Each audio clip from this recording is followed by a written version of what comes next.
Good morning student, कैसे हैं आप सभी? ठीक हैं? देखिए, आज मैं इस वीडियो में बात करूंगा क्लास 7 हिंदी 2 मतलब हिंदी व्याकरण का। इसमें प्रीवियस वीडियो में मैंने बताया था, अध्याय 1 का अभ्यास कार्य दिया था। बहुत विद्यार्थी ने रिप्लाई भी किया है, बनाया भी है। ठीक है, किसी को कुछ परेशानी अगर रह गया हो तो वो पूछे ज़रूर, मैं बार बार कहता हूँ। मैं अध्याय 2 का अभ्यास अभी आप लोग को बनाने के लिए दूंगा। इसके लिए पहले मैं चाहता हूँ कि आपको कुछ संक्षेपण के रूप में ये बता दूँ वर्ण विचार के बारे में। ठीक है देखिए, जब हम बोलते हैं तो बोलते समय मुख से अनेक ध्वनियाँ निकलती है, जैसे रिया विद्यालय जाती है। उपर्युक्त वाक्य का उच्चारण करते समय मुख से जो ध्वनियाँ निकली वे इस प्रकार से हैं: रिया विद्यालय जाती है। देखिए किस प्रकार से टुकड़ा टुकड़ा किया हुआ है, वर्ण विच्छेद के जैसा। अब इन ध्वनियों के और खंड नहीं किए जा सकते हैं, ये ध्वनियाँ ही वर्ण कहलाती है। क्योंकि मैंने वर्ण वगैरह सब का वीडियो अपलोड कर चुका था बहुत प्रारंभिक अवस्था में ही, जब हम लोग क्लास स्टार्ट किए थे। तो मैं इसमें से आपको संक्षेपण ही दिखा दे रहा हूँ, आप लोग को अभ्यास बनाने में परेशानी नहीं होगी। तो परिभाषा देखते हैं कि भाषा की सबसे छोटी इकाई जिसके और टुकड़े नहीं किए जा सकते वर्ण कहलाती है। दूसरा है वर्णमाला। वर्णों का क्रमबद्ध व्यवस्थित स्वरूप वर्णमाला कहलाता है। ठीक है, मानक हिंदी वर्णमाला के अंतर्गत हम लोग देखते हैं कि आखिर हिंदी वर्णमाला क्या क्या है। देखिए, स्वर है अ से लेकर औ तक। दूसरा है अनुस्वार, अ के ऊपर अनुस्वार, विसर्ग, अ के आगे 2 बिंदु, ये दोनों अयोगवा कहलाते हैं। व्यंजन में हमने देखा था क वर्ग से लेके प वर्ग तक। ठीक है, आइए आगे। संयुक्त व्यंजन, अक्ष, त्र, ज्ञ और स्र 2 वर्णों के मिलने से ये बनते हैं। उसके बाद है नवविकसित व्यंजन, ड और ढ। आगत ध्वनियाँ औ, ज, फ। ज के नीचे जो बिंदु है इसको क्या कहते हैं? नुक्ता चिन्ह, याद रखिएगा। अब देखिए सदैव याद रखिए के अंतर्गत इसमें दिया हुआ है, आपको याद करना है।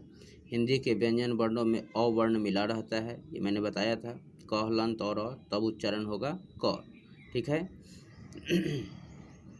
इसके बाद आइए देखते हैं, आप लोग ध्यानपूर्वक ये सब देखिएगा, मैं ये बता चुका हूँ। वर्णों के भेद में देखिए, वर्णों के कितने भेद? 2 भेद, स्वर वर्ण और व्यंजन वर्ण। स्वर वर्ण जिसका उच्चारण क्या होता है? स्वतः होता है। इसमें यहाँ पर टॉपिक है कि स्वर तथा व्यंजन के अतिरिक्त अयोग व ड तथा ढ संयुक्त व्यंजन और आगत ध्वनियाँ भी वर्णमाला में सम्मिलित होती हैं। दूसरा है स्वर, वे वर्ण, यह किसका हम लोग देख रहे हैं? वर्ण के भेद में, जिनके उच्चारण में किसी अन्य वर्ण की आवश्यकता नहीं होती, स्वर कहलाते हैं। मतलब इनके उच्चारण में किसी प्रकार की रुकावट नहीं होती है। अ से लेकर औ तक ये स्वर हो गए। स्वर के भेद देखते हैं, कितने भेद? 3 भेद, हर्ष स्वर, दीर्घ स्वर और एक होता है प्लुत स्वर। क्या होता है? प्लुत स्वर। हर्ष स्वर, जिन स्वरों के उच्चारण में केवल एक मात्रा का समय लगता है वे हर्ष स्वर कहलाते हैं। ये 4 होते हैं, अ, ई, उ, री। दीर्घ स्वर, वे स्वर जिनके उच्चारण में हर्ष स्वर से 2 गुना समय लगता है वे दीर्घ स्वर कहलाते हैं। ये होते हैं 7, आ, बड़ी ई, बड़ी ऊ, ए, ऐ, ओ, औ। ठीक है, ध्यानपूर्वक देखिएगा आप लोग। उसके बाद है प्लुत स्वर, जिस स्वर के उच्चारण में हर्ष स्वर से 3 गुना समय अर्थात 3 मात्राओं का समय लगता है उन्हें प्लुत स्वर कहते हैं। इसका कोई चिन्ह नहीं होता, इसके लिए 3 अंक ही लगाए जाते हैं, न्यूमेरिकल 3। जैसे ओम, इसको ओ 3 म नहीं पढ़ेंगे, ओम पढ़ेंगे। हिंदी में साधारणतः प्लुत का प्रयोग नहीं होता है। विशेष में देख लीजिए, अंग तथा अ अयोगवा कहलाते हैं। वर्णमाला में इनका स्थान स्वरों के बाद और व्यंजनों से पहले होता है। अंग को अनुस्वार तथा अह को विसर्ग कहते हैं। उसके बाद है अनुस्वार, इसका चिन्ह शिरोरेखा के ऊपर, मतलब एक रेखांकित जो लाइन खींचते हैं हम लोग शिरोरेखा, इसके ऊपर में ही किया जाता है। जैसे उदाहरण में देखिए हंस, कंधा, पंख इत्यादि। इसके बाद देखिए, इसका प्रयोग पंचम अक्षर के स्थान पर अंग, इय, न, म उसके स्थान पर किया जाता है। इसके बाद है अनुनासिक, इसका चिन्ह शिरोरेखा के ऊपर चंद्र बिंदु के रूप में किया जाता है। इसका उच्चारण करते समय हवा नाक और मुख से समान दबाव के साथ बाहर निकलती है, जैसे हंसी, चांदनी, मांग इत्यादि।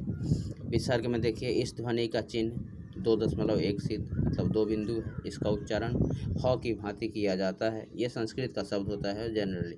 अतः, प्रातः, स्वतः, अंततः। आगत ध्वनि अ अर्थात अर्धचंद्र, इसमें बिंदु नहीं लगे। अंग्रेजी भाषा के शब्दों को लिखते समय इसका प्रयोग किया जाता है, जैसे डॉक्टर, कॉपी, ठीक है। ज तथा प के नीचे लगे बिंदु को नुक्ता कहते हैं, मैंने बताया था।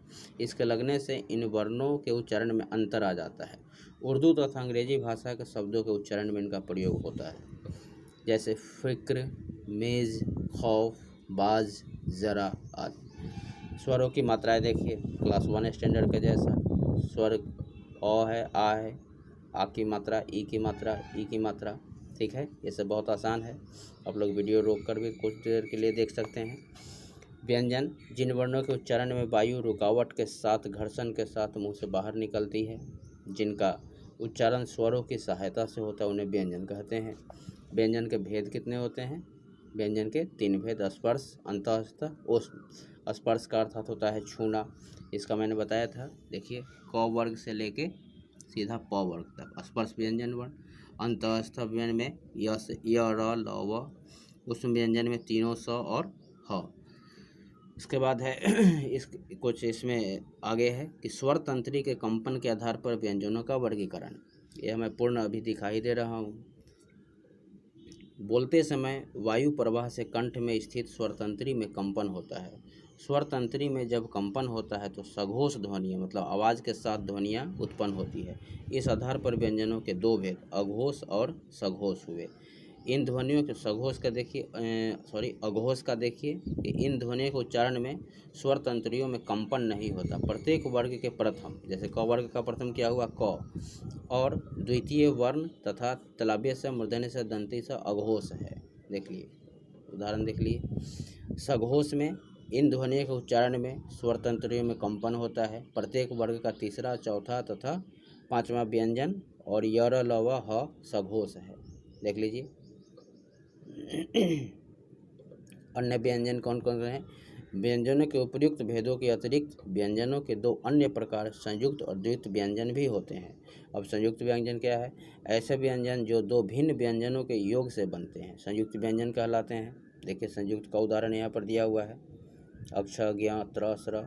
द्वैत व्यंजन, एक जैसे 2 व्यंजन आपस में मिले तो उन्हें द्वैत व्यंजन कहते हैं। इनमें पहली बार व्यंजन स्वर रहित तथा दूसरी बार स्वर सहित होता है, जैसे कच्चा, पत्ता, बच्चा, मक्का, ये सभी। देखिए उदाहरण, ठीक है। इसके बाद है संयुक्ताक्षर। जब एक स्वर रहित व्यंजन अन्य स्वर रहित व्यंजन से मिलता है तब वह संयुक्ताक्षर कहलाता है। जैसे देखिए, आधा क और त मिला हुआ है तो संयुक्त बना, आधा स और थ मिला स्थान बना, उसी प्रकार स्वाद बना, उसी प्रकार शुद्ध बना। उसके बाद है वर्ण विच्छेद। विच्छेद का अर्थ क्या होता है? अलग करना। शब्द के वर्णों को अलग अलग करके लिखना वर्ण विच्छेद कहलाता है। सीधे आते हैं यहाँ पर, देखिए, जैसे सजल का करना है तो स में हलंत अ, फिर ज में हलंत, फिर अ, फिर ल में हलंत, फिर अ। आसान है ये, आप लोग को मैं एक बार दिखा देता हूँ। अभ्यास में से अगर कोई मिले तो आपको बनाना ही होगा ऐसा। अब अभ्यास देख लीजिए ध्यानपूर्वक, ठीक है। ध्यानपूर्वक देखते जाइएगा, मैं लाइन बाय लाइन ये अभी नहीं दिखा रहा हूँ आपको, आप वीडियो पॉज करके लिखिएगा। तीसरा प्रश्न यहाँ पर आया। दूसरा है, रिक्त स्थान में उचित शब्द भरकर वाक्य पूरे कीजिए। अब अंग तथा अह को क्या कहते हैं? अयो को वाह कहते हैं। मैंने इसलिए आपको पूरा दिखा दिया है ताकि अभ्यास बनाने में आपको कोई परेशानी नहीं हो। और इसके अलावा भी अगर किसी प्रकार की परेशानी हो, मैं बार बार कहता हूँ, आप मुझसे मेरे नंबर पर कांटेक्ट कर सकते हैं, आप पूछ सकते हैं, मैं आपको हर हालत में बता ही दूँगा, ठीक है। ये अध्याय 2 का हम लोगों ने अभी देखा पूरा। अब मिलते हैं नेक्स्ट वीडियो में अध्याय 3 के साथ। धन्यवाद।